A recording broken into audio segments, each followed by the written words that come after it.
यंदाच्या गुढीपाडव्यासाठी अशी सुंदर युनिक रेडी रांगोळी बनवायची असेल तर हा व्हिडिओ शेवटपर्यंत नक्की बघा. नमस्कार मैत्रिणींनो, मी पूजा. स्वागत आहे तुमचं आपल्या YouTube चॅनलमध्ये. आजच्या व्हिडिओमध्ये आपण गुढीपाडवा स्पेशल अशी रेडी रांगोळी बघणार आहोत. त्यासाठी लागणारं फॅब्रिक ग्लू आणि पाण्याचं सोल्युशन कसं बनवायचं हे बघूया. तर 60% फॅब्रिक ग्लू आणि 40% पाणी अशी कन्सिस्टन्सी घ्यायची आहे आणि ते व्यवस्थित मिक्स करून घ्यायचं आहे व्हिडिओमध्ये दाखवल्याप्रमाणे. आणि हो, हे मिक्सचर बरोबर झालेलं आहे का हे कसं ओळखायचं, तर याच्यावरती आपण सेपरेट व्हिडिओ बनवलेला आहे. त्याची लिंक मी त्या आय बटनमध्ये देते, तो व्हिडिओ एकदा नक्की बघा. त्याच्यानंतर मी गुढीपाडव्याचं जे स्केच आहे ते ड्रॉ करून घेतलेला आहे आणि 175 मायक्रॉनचा OHP शीट A4 साईजचा घेतलेला आहे आणि तो व्हिडिओमध्ये दाखवल्याप्रमाणे मास्किंग टेपच्या मदतीने व्यवस्थित त्याच्यावरती चिटकवून घेतलेला आहे. आणि त्याच्यानंतर रेड कलरच्या परमनंट मार्कर पेनने हे आउटलाईन व्यवस्थित ड्रॉ करून घेतलेले आहेत. आता मी तुम्हाला हा जो कलशासाठी आपण तयार केलेला रंग आहे तो कसा बनवायचा हे मी व्हिडिओमध्ये सांगत आहे. Orange plus yellow colour mix करायचा आहे. हा झाला आपला फर्स्ट शेड. याच्यामध्ये येलो कलरचं प्रमाण जास्त ठेवायचं आहे. त्याच्यानंतर याच्यातला थोडासा रंग घ्यायचा आहे आणि त्याच्यामध्ये थोडासा जास्त ऑरेंज कलर मिक्स करायचा. हा झाला आपला सेकंड लेअर. आणि त्याच्यानंतर हा जो सेकंड लेअर आणि फर्स्ट लेअर आहे तो थोडासा मिक्स करायचा. त्याच्यानंतर हा जो सेकंड लेअर आहे त्याच्यात थोडीशी रांगोळी काढायची आणि त्याच्यामध्ये ऑरेंज आणि थोडासा रेड कलर मिक्स करायचा. हा झाला आपला शेवटचा शेड. आणि ह्या सगळ्या शेड व्हिडिओमध्ये दाखवल्याप्रमाणे व्यवस्थित मिक्स करून घ्यायचे आहेत. तर मैत्रिणींनो, ही झालेली आहे आपली गोल्डन कलरची लाईट टू डार्क अशी शेड तयार. मैत्रिणींनो, ही जी आपली रांगोळी आहे ती 25.4 सेंटीमीटर म्हणजे 10 इंचाची रांगोळी आपली तयार होणार आहे. तर चला तर मग व्हिडिओला मस्तपैकी सुरुवात करूया. तर इथे आपण जो गुढीला फुलांचा हार घातलेला आहे झेंडूच्या फुलांचा, तर त्याच्यासाठी आपण व्यवस्थित फॅब्रिक ग्लू लावून घेऊया आणि त्याच्यानंतर येलो आणि ऑरेंज कलर व्हिडिओमध्ये दाखवल्याप्रमाणे अल्टरनेटिव्ह ही रांगोळी व्यवस्थित हाताने स्प्रेड करून घेऊया. त्याच्यानंतर वरून OHP शीट टाकून कापडाच्या मदतीने व्यवस्थित प्रेस करून एक्स्ट्राची रांगोळी झटकून काढायची. आउटलाईनच्या बाहेर जर रांगोळी गेली असेल तर ब्रशच्या पाठीमागच्या भागाने हलक्या हाताने काढून घ्यायची आहे. महत्त्वाची टिप म्हणजे आपण आता अल्टरनेटिव्ह डिझाईन कंप्लीट करायचे आहेत, म्हणजे शेजारची डिझाईन लगेच कंप्लीट करायची नाही. कारण शेजारची लगेच डिझाईन कंप्लीट केली तर दोन्ही डिझाईन ओल्या असल्यामुळे कलर एकमेकांवरती ओव्हरलॅप होतात. आणि इथे बघत असाल जो आपण हार बनवलेला आहे तो सुद्धा या OHP शीटने व्यवस्थित कव्हर करायचा आहे.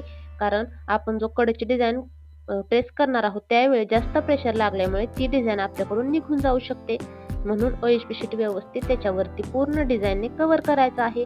त्याच्यानंतर आता ती डिझाईन व्यवस्थित सुकलेली आहे का हे बघूनच आपण जो पानांचा भाग आहे तो कंप्लीट करायला घेतलेला आहे. तर इथे मी डार्क आणि लाईट ग्रीन कलर वापरलेला आहे. तुम्हाला जर एकच कलर वापरायचा असेल तर तसा सुद्धा तुम्ही वापरू शकता. मैत्रिणींनो, आता ही जी पाने आहेत ते आपल्या जो फुलांचा हार आहे त्याला चिटकूनच आहे. तर काय करायचं आहे, आधी मधल्या पोर्शन मध्ये फॅब्रिक ग्लू लावायचा आहे आणि त्याच्यानंतर जो फुलांचा भाग आहे तिथल्या पोर्शन मध्ये. आणि पण रांगोळी स्प्रेड करताना आधी फुलांच्या पोर्शन मधला जो भाग आहे तिथे रांगोळी स्प्रेड करायची, म्हणजे काय होईल त्याच्यावरती कलर ओव्हरलॅप होणार नाही. ते बघत असाल ग्रीन कलर जास्त बारीक असल्यामुळे तो व्यवस्थित चिटकला नाही, म्हणून मला पुन्हा एकदा तो व्यवस्थित चिटकावा लागलेला आहे. त्याच्यामुळे शक्यतो ट्राय करत जा की रांगोळी घेताना मीडियम टेक्स्चर असणारी रांगोळी घ्यायची आहे. मोठी जर असेल तर ती तुम्ही जी स्टीलची गाळणी असते त्याने तुम्ही गाळून घेऊ शकता. पण जास्त बारीक असेल तर तुम्हाला मग असा प्रॉब्लेम येऊ शकतो. तर काठीला आपण ब्राऊन कलर दिलेला आहे. जर तुमच्याकडे ब्राऊन कलर नसेल तर या गोल्डन कलरची जी डार्क शेड आहे, म्हणजे जे आपण फायनल शेड बनवलेली होती येलो, ऑरेंज आणि रेड कलर मिळून, तर त्याच्यामध्ये थोडासा ब्लॅक कलर ऍड केला की आपला ब्राऊन कलर तयार होतोय. तर तो कलर सुद्धा तुम्ही इथे यूज करू शकता. तर हे जो फर्स्ट शेड आहे आपली गोल्डन कलरची त्याच्यामध्ये मी थोडासा जास्त येलो कलर मिक्स करून आणखी लाईट शेड करून बनवून घेतलेला आहे. आणि जी साडीची जी धडी आहे म्हणजे साडीचा जो काठ आहे तिथे आपण 2 कलर वापरणार आहोत. जो बॉर्डरचा भाग आहे तिथे आपण हा लाईट गोल्डन कलर वापरणार आहोत आणि मधल्या भागामध्ये आपण डार्क ग्रीन कलर वापरणार आहोत. इथे तुम्ही तुमच्या आवडीचे रंग सुद्धा वापरू शकता. आणि जर तुम्हाला वाटत असेल दोन्ही कलर एकाच वेळी नको द्यायला तर तुम्ही हे कलर थोड्या वेळाने सुद्धा देऊ शकता. नंतर वरून OHP शीट टाकून कापडाच्या मदतीने व्यवस्थित प्रेस करून एक्स्ट्राची रांगोळी झटकून काढायची आणि आउटलाईनच्या बाहेर गेलेली डिझाईन ब्रशच्या पाठीमागच्या भागाने हलक्या हाताने काढून घ्यायची आहे. सेम आता उरलेल्या भागामध्ये सुद्धा आपण रांगोळी व्यवस्थित स्प्रेड करून घ्यायची आहे. तर मैत्रिणींनो, माझ्याकडून झालेली एक चूक म्हणजे जेव्हा सेकंड लेअर पण कंप्लीट झालेला होता माझा, त्याच्यानंतर त्याच्यावरती जी साडीचा रेड कलर आहे तो या धडीवरती जास्त स्प्रेड झाल्यामुळे साडीचा जो गोल्डन कलरचा आपण बॉर्डर केलेली आहे या धडीला, या काठाला, तर तो पूर्णपणे रेड झालेला होता. त्याच्यामुळे मला गोल्डन शेड ॲक्रिलिक कलरने तयार करावा लागला. म्हणून मी त्याच्यासाठी ऑरेंज आणि येलो कलर मिक्स करून सेकंड लेअर सुकल्यानंतर मला हा ॲक्रिलिक कलरचा जो गोल्डन कलरची शेड आहे ती व्यवस्थित मला नंतर द्यावी लागली होती. त्याच्यामुळे शक्यतो तुम्ही ट्राय करा की जो किनाऱ्याचा साडीचा जो भाग आहे तो सेकंड लेअर सगळ्यात शेवटी करा, म्हणजे त्याच्यावर दुसरा कोणताच कलर ओव्हरलॅप होणार नाही आणि त्याच्यामुळे तिथे तुम्हाला थर्ड लेअर म्हणजे ॲक्रिलिक कलरचा लेअर सुद्धा द्यायची गरजच पडणार नाही. आणि इथे सुद्धा तुम्ही बघत असाल की जो कलश आहे तिथे मी कलर देण्यासाठी हे जे गोल्डन कलरच्या वेगवेगळ्या शेड बनवलेले आहेत लाईट टू डार्क, तर त्या सगळ्या शेड मी इथे वापरलेल्या आहेत. पण खूप जास्त डार्क कलश दिसत आहे, त्याच्यामुळे सेकंड लेअरमध्ये मी फक्त फर्स्ट आणि सेकंड या दोनच शेडचा मी कलशसाठी वापर केलेला आहे, म्हणजे तो कलश आपला जास्त डार्क दिसणार नाही, लाईट दिसेल. तर आता आपण साडीचा जो कलर आहे तिथे शेड करणार आहोत. तर यासाठी मी रेड कलर आणि जो आपला गोल्डन कलरची शेवटची शेड आहे ती वापरलेली आहे. पण जी शेवटची शेड आहे त्याच्यामध्ये आणखी मी थोडासा रेड कलर मिक्स केला आणि आणखी जास्त रेडच्या जवळ जाणारा शेड बनवलेला आहे आणि त्याच्यानंतर त्याची लाईट शेड बनवलेली आहे. आणि व्हिडिओमध्ये दाखवल्याप्रमाणे पूर्ण साडीला आपण व्यवस्थित कलर करून घ्यायचा आहे. आणि इथे सुद्धा एक गोष्ट लक्षात घ्यायची आहे ती म्हणजे की मधल्या पोर्शन मध्ये फॅब्रिक ग्लू व्यवस्थित स्प्रेड करायचा आहे आणि त्याच्यानंतरच ज्या ठिकाणी आपण आपला फर्स्ट लेअर झालेला आहे त्या डिझाईनच्या शेजारी फॅब्रिक ग्लू लावायचा आहे. पण रांगोळी स्प्रेड करताना आधी पहिली डिझाईन बनवलेली आहे त्या भागामध्ये रांगोळी स्प्रेड करायची, म्हणजे त्याच्यावरती जो आपला फॅब्रिक ग्लू आहे तो रांगोळी ओली करणार नाही आणि त्याच्यावरती आपली दुसरी रांगोळी म्हणजे आपला दुसरा कलर ओव्हरलॅप होणार नाही. मैत्रिणींनो, तुम्ही माझे व्हिडिओ बघून रेडी रांगोळी बनवता का हे मला कमेंट करून नक्की सांगा. आणि हो, तुम्हाला जर माझ्याकडून रेडी रांगोळी ऑर्डर करायची असेल तर स्क्रीनवर दिलेल्या नंबरवरती तुम्ही माझ्याशी व्हॉट्सअपवरती नक्कीच कॉन्टॅक्ट करू शकता. आणि हो, आपल्या इंस्टाग्राम पेजला सुद्धा फॉलो करायला विसरू नका, कारण नेक्स्ट डिझाईन कोणती येणार आहे याच्या सगळ्या अपडेट मी आपल्या इंस्टाग्राम पेजवरती देत असते. आणि हो, रेडी रांगोळीसाठी जे काही साहित्य लागतं त्याच्यावरती सुद्धा मी एक सेपरेट व्हिडिओ बनवलेला आहे, त्याची सुद्धा लिंक मी त्या आय बटन मध्ये देते. जे मी रेडी रांगोळी बनवण्यासाठी साहित्य वापरते त्या सगळे साहित्याची लिंक सुद्धा मी डिस्क्रिप्शन बॉक्स मध्ये देतच आहे. तिथून तुम्ही ते सगळं साहित्य नक्कीच ऑर्डर करू शकता आणि तुम्ही सुद्धा माझ्यासारख्या अशा सुंदर रेडी रांगोळी बनवू शकता.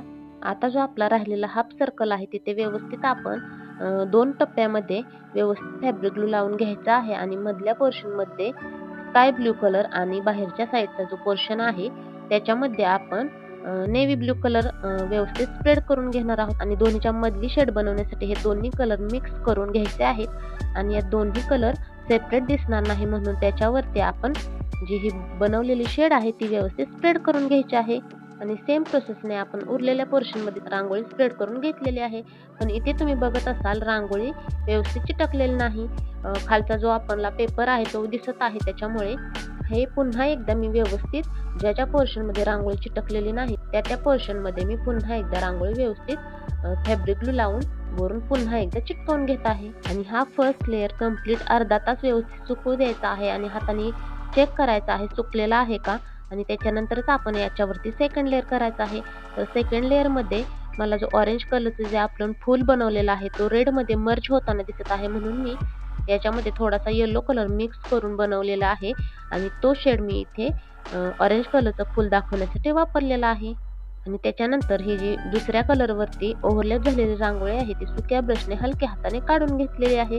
आणि जसं मी सांगितलं होतं त्याप्रमाणे मी कलशाला जी आपली गोल्डन कलरची लाईट शेड आहे पहिली आणि दुसरी त्याच 2 शेड इथे वापरलेले आहेत, म्हणजे आपला कलर जास्त डार्क दिसणार नाही. आणि इथे मी कलशावरती जी ब्राऊन कलरच्या लाईन टाकत आहे त्या काढायची काहीच गरज नाही. जर तुम्हाला इथे स्वस्तिक काढायचा असेल, कारण मी याच्यावरती नंतर स्वस्तिक काढलेला आहे आणि तो ब्राऊन कलर व्यवस्थित दिसत नाही, त्याच्यामुळे जर तुम्हाला या कलशावरती स्वस्तिक काढायचा असेल तर हा ब्राऊन कलर वापरायची काहीच गरज नाही. आणि मी स्वस्तिक सुद्धा रेड कलरच्या ॲक्रेलिक कलरनेच काढलेला आहे. आणि मैत्रिणींनो, तुम्हाला जर या कलशावरती किंवा रांगोळीवरती कुंदन चिटकवायचे असतील तर फॅब्रिक ग्लूनेच हे कुंदन चिटकवायचे आहेत. पण हो, सेकंड लेअर आपला व्यवस्थित सुकल्यानंतरच त्याच्यावरती कुंदन चिटकवायचे आहेत. मी इथे कोणतेही कुंदन वापरलेले नाहीत, तुम्हाला जर वापरायचं असेल तर फॅब्रिक ग्लूने चिटकवायचे आहेत. तर आता आपण जो साडीचा काठ आहे तिथे आपण व्यवस्थित व्हिडिओमध्ये दाखवल्याप्रमाणे रांगोळी चिटकवून घेणार आहोत. आणि जेव्हा आपण साडीचा जो रेड कलरचा भाग आहे तिथे आपण जेव्हा रांगोळी चिटकवू तेव्हा तुम्हाला ती जी किनार आहे ती पूर्णपणे रेड कलरने ओव्हरलॅप झालेली दिसून येईल. त्याच्यामुळे हा पोर्शन सगळे शेवटी कंप्लीट करायला घ्या. आणखी एक महत्त्वाची गोष्ट म्हणजे बऱ्याच साऱ्या मैत्रिणी म्हणतात की ॲक्रेलिक लेअरचा थर्ड लेअर द्यायची गरज असते का? तर पूर्ण रांगोळीला द्यायची गरज नसते. त्याने आपली रांगोळी वॉटरप्रूफ होत नाही. ही जी रांगोळी आहे तीच रांगोळी आपली वॉटरप्रूफ असते. त्याच्यामुळे ज्या ठिकाणी कलर आपला डल झालेला दिसतोय त्या ठिकाणीच फक्त ॲक्रेलिक लेअर वापरायचा आहे. आणि जर तुम्हाला पूर्ण रांगोळीला द्यावासा वाटत असेल तरी सुद्धा तुम्ही देऊ शकता. पण फार काही रांगोळीला ॲक्रेलिक कलर देणं गरजेचंच आहे किंवा कंपल्सरी आहे असं काहीही नाही. ते ऑप्शनल आहे. आणि मैत्रिणींनो, व्हिडिओ खूप मोठा होईल म्हणून मी ॲक्रेलिक कलरने जे डिझाईन बनवलेले आहेत ते या व्हिडिओमध्ये दाखवलेले नाहीत. अर्धा तास व्यवस्थित हा सेकंड लेअर सुकू द्यायचा आहे आणि त्याच्यानंतरच याच्यावरती ॲक्रेलिक कलरचा जो ज्या ठिकाणी गरज वाटते त्या ठिकाणी लेअर द्यायचा आहे. तर स्वस्तिक काढण्यासाठी आणि गोल्डन कलरचा जो पार्ट आहे तिथे वापरण्यासाठी ॲक्रेलिक कलरचा लेअर दिलेला आहे. आणि जी आपली फुले आहेत त्या ठिकाणी सुद्धा दिलेला आहे. कारण रेड कलरमुळे त्याच्यावरती सुद्धा रांगोळी थोडीफार प्रमाणात ओव्हरलॅप झाली आणि तो कलर डल दिसत होता. म्हणून त्याच्यावरती मी थोडासा रेड आणि ऑरेंज कलर सुद्धा दिलेला आहे. आणि त्याच्यानंतर ब्राऊन कलरने थोडासा पाकळ्या दिसण्यासाठी ते डिझाईन केलेले आहे. आणि जो आपला ब्ल्यू आणि पिंक कलरचा पोर्शन आहे त्या ठिकाणी मी व्हाईट कलरने बॉर्डर करून घेतलेले आहे. आणि साडीवरती व्हाईट कलरचे सुद्धा डॉट देऊन घेतलेले आहेत. तर तुम्हाला जर रांगोळी आणखी अट्रॅक्टिव्ह बनवायची असेल तर साडीवरती जे मी व्हाईट कलरचे डॉट दिले आहे त्याच्याऐवजी तुम्ही तिथे छोटे छोटे कुंदन सुद्धा वापरू शकता. तर मैत्रिणींनो, तुम्हाला ही गुढीपाडव्याची रेडी रांगोळी कशी वाटली हे कमेंट करून नक्की सांगा. आणि नेक्स्ट डिझाईन कोणती बघायला आवडेल हे सुद्धा कमेंट करून सांगायला विसरू नका. तर अशा प्रकारे आपली गुढीपाडवा स्पेशल अशी रेडी रांगोळी तयार झालेली आहे. तुम्हाला जर हा व्हिडिओ आवडला असेल तर व्हिडिओला लाईक आणि हाईप दोन्ही सुद्धा करा. तुमच्या मैत्रिणींसोबत सुद्धा व्हिडिओ नक्की शेअर करा. आणि अशा सुंदर रेडी रांगोळी बघण्यासाठी शिकण्यासाठी आपल्या चॅनलला सबस्क्राईब करायला विसरू नका. धन्यवाद.